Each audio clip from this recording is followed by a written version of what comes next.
Olá, pessoas! Boa tarde, bom dia, boa noite. Tudo bem com vocês?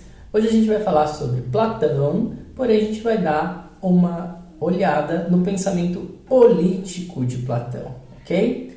A gente está aqui no início do curso de Teoria do Estado, então a gente está falando aqui da política na Antiguidade, depois falamos da política na Modernidade e assim sucessivamente. O fundamental a gente entender nesse começo de conversa é a questão do Estado, né? Como eu falei, teoria do Estado vai ter a noção e o surgimento do Estado como uma perspectiva fundamental. A gente vai entender que como Estado, né, o controle da relação de poder entre pessoas aplicado num determinado território, né, onde essas pessoas viverão. Os dois problemas fundamentais envolvem, primeiro, a gente entender por que o Estado existe, certo? O que é a questão da justificação do Estado, né? Por que o Estado se coloca como um sistema de organização social e quem controla o Estado, ou seja, entender a legitimidade do poder político. Quem é considerado legitimamente capaz de controlar o Estado. E aqui a gente vai ver as propostas de Platão para responder a questão da justificação e da legitimidade, ok? Bom, então, para Platão, o Estado, para ele, lembre-se, né, Estado é cidade-estado, é a polis grega. Então a gente vai tratar aqui como cidade, como Estado, mas lembre-se que em Platão é cidade-estado. O Estado, para ele, surge da insuficiência do homem. O homem ele não é capaz de tocar todas as esferas e ter a produção de tudo que ele precisa para viver, né? E a partir dessa insuficiência do homem, né, ele vai ter a convivência com outras pessoas com as quais ele vai dividir a produção do que é necessário para ele viver. É o que a gente já estudou em sociologia, da divisão do trabalho social. Essa divisão do trabalho social, como a gente já olhou lá também, vai levar à complexificação das relações sociais. Então, eu tenho um primeiro agrupamento de pessoas, essas pessoas vão conseguir fazer coisas mais complexas, aí surgem necessidades que serão abarcadas por outras pessoas, até eu chegar numa cidade-estado que não vai ser autossuficiente, vai precisar de algumas coisas que só existem em outro local, e aí surge a figura do comerciante e assim sucessivamente, né? Então é isso que explica o surgimento dessa organização do Estado, dessa organização da cidade-estado. Para Platão é fundamental, a gente vai falar isso algumas vezes nessa aula, que a cidade, que o Estado, ele é a expressão da alma dos homens que compõem essa cidade, né? Então eu tenho a cidade-estado como um reflexo do homem, sendo que o homem é reflexo da sua alma. Lembrem-se lá de Sócrates, né? Bastante importante isso. Então, se eu entendo uma cidade, eu entendo a alma de uma cidade, a essência de uma cidade, eu simultaneamente entendo a essência desse cidadão, a essência das pessoas que moram lá. Qual a vantagem de que entender a cidade é mais fácil do que entender a alma, né? É mais evidente você entender uma cidade, é mais fácil você entender uma cidade do que você entender uma alma. Porém, essa conexão aqui é muito importante, porque a ideia fundamental que a gente vai ver aqui é que criar um modelo de cidade acaba formando um modelo de pessoa. Então, eu tenho essa identidade entre essas duas partes, né? Bom, todo esse pensamento político de Platão vai ser permeado pela ideia básica da justiça. Olha o conceito de justiça. Cada um fazer sua função, que é o que desejam quando educados a partir da sabedoria, ok? Bom, então tem uma coisa que se chama um valor máximo que está dado aqui, que é a sabedoria. Se as pessoas fazem aquilo que elas desejam, quando iluminadas pelo processo de educação, pela sabedoria, se alcança a justiça. Essa justiça será dos homens e, portanto, gerará uma cidade justa também. E essa ideia básica está representado nesse modelo de cidade-estado que Platão vai desenvolver. É um modelo baseado em coisas que de fato aconteceu, mas também um modelo utópico, no sentido de um norte para o que deve ser feito, para o que deve ser construído. É bem importante pensar que ele faz um espelho, voltando à referência da alma, hein? Que ele faz um espelho entre as partes da alma e as partes da cidade, nesse sistema utópico que ele propõe. Ele vai dizer que a nossa alma ela é construída de um apetite, das coisas que a gente precisa, que a gente deseja, até basicamente, vamos pensar nos alimentos. Ela é composta de raiva, de fúria, ela é composta então de valores mais não racionalizados, e ela é composta de razão. E a cidade que ele vai propor, ele tem um espelho dessa alma dentro da própria organização social.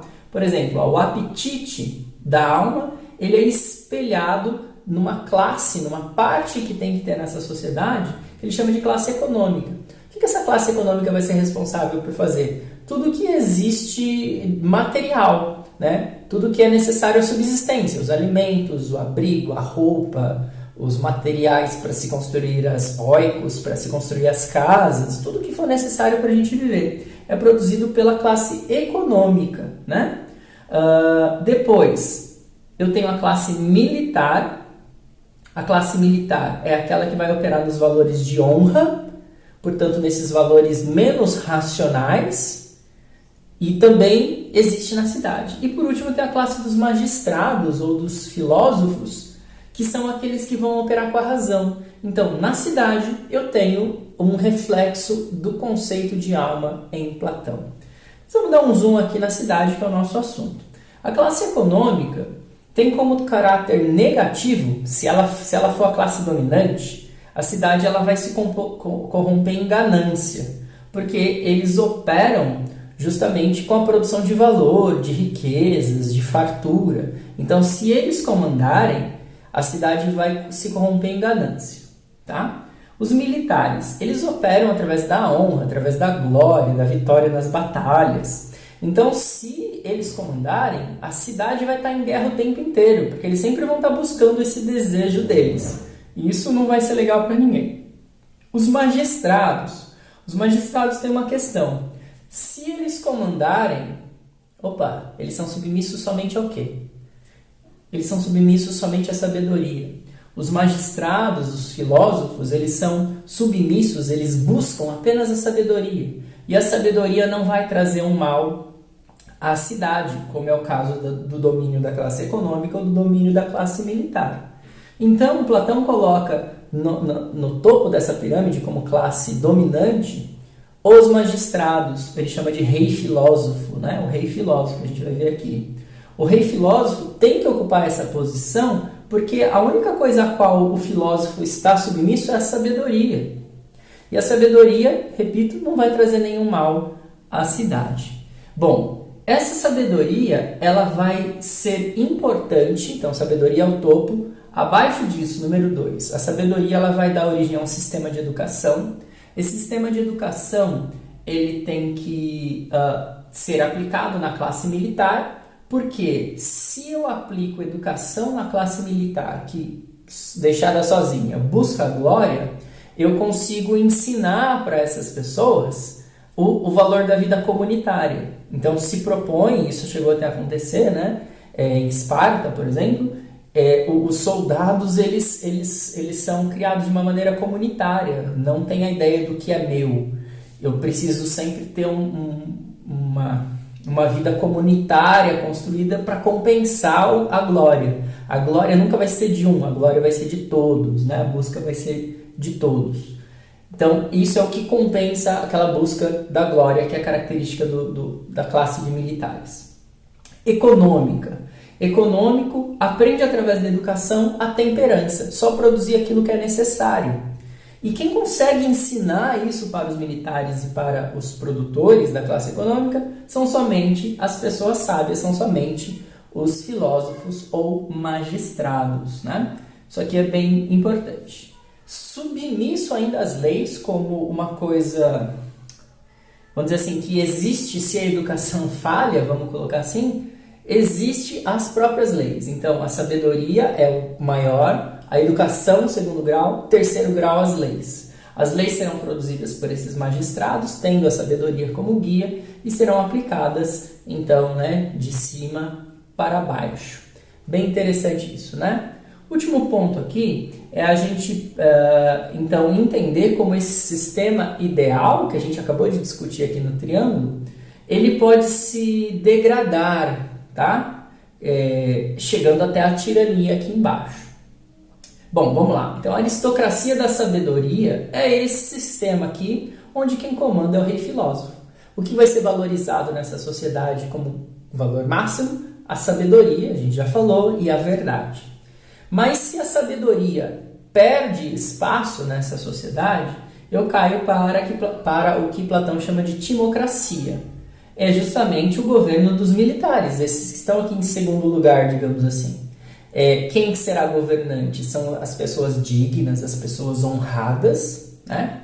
O valor que eles vão buscar é a honra, a honradez. Eles vão buscar o poder, ok? Só que poder demais e honra demais vai fazer eles falarem assim, bom, se a gente já tem poder, se a gente tem honra demais, vamos buscar grana agora, né?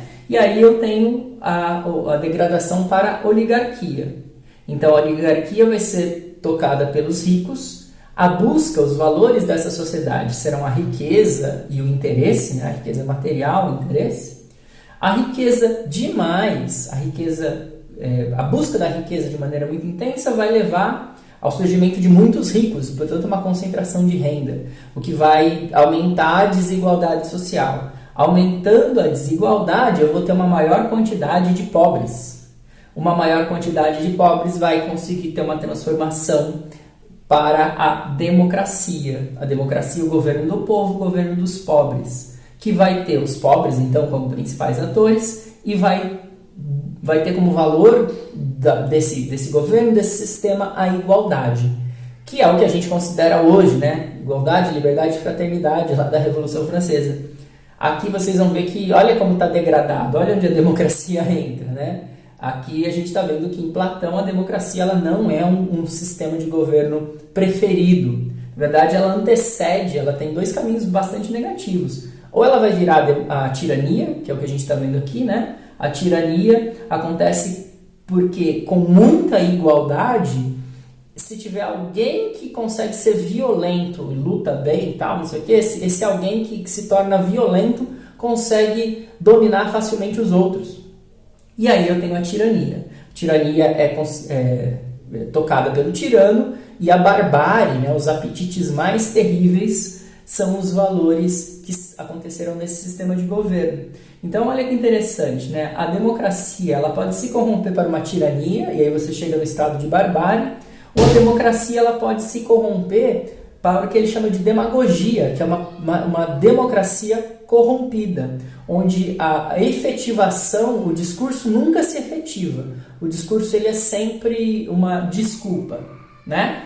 A gente tem aqui uma reflexão importante com relação à quantidade de pessoas. Tirania, governo de um, democracia, governo de muitos, oligarquia, governo de poucos, timocracia, governo de poucos, e a aristocracia, também governo de poucos. O que é importante aqui é perceber que o Platão não tem um apego ao governo de muitos, portanto ele não será um democrata na acepção moderna da palavra que a gente tem hoje. Beleza, gente? Muito obrigado e um abraço.